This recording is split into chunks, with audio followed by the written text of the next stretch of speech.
It's 174 petawatts of solar that hits our Earth every single day.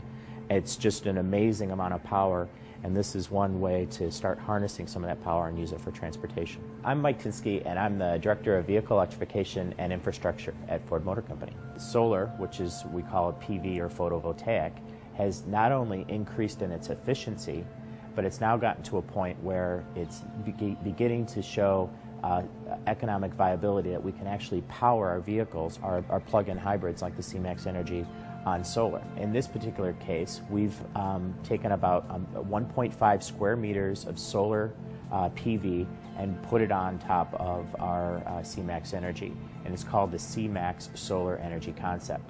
Now, alone, that solar will only generate about 300 watts of power, which is not enough to fully recharge the battery in one day. But if you take this vehicle and you couple it with what we call a solar concentrator, just basically being a lens that can magnify the solar energy, and what you end up with is a combination of vehicle plus infrastructure that can essentially recharge that C-Max Energy battery from 100% from solar energy. We're proposing a static canopy of nothing more than what we call Fresnel lens. It's acrylic, so it's a very low-cost canopy.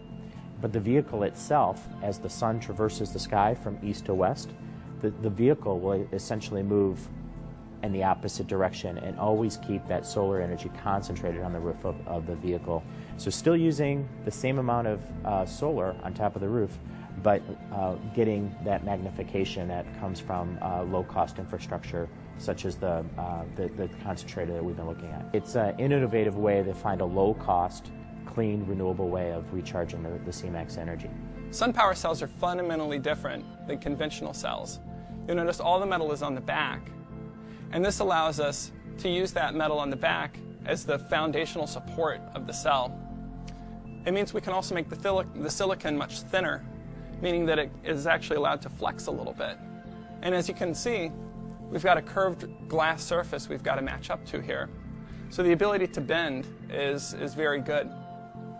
Additionally, we have much higher power density than conventional cells.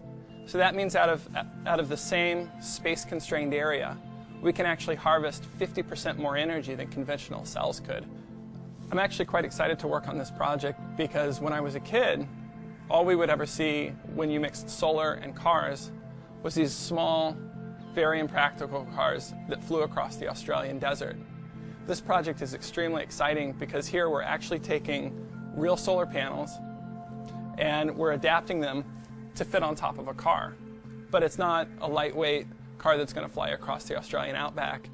It's an everyday car that we could expect to see in the cities and on the highways. This solution, where you couple the infrastructure with the solar on the vehicle, essentially isn't reliant on a grid anymore. And so if you're in an area that doesn't have electricity either provided or a very unreliable source of electricity, this concept will still work. It's a freestanding concept. At Ford, we're really concerned about the environment. We're really concerned about sustainability, and this is a concept that could really improve that.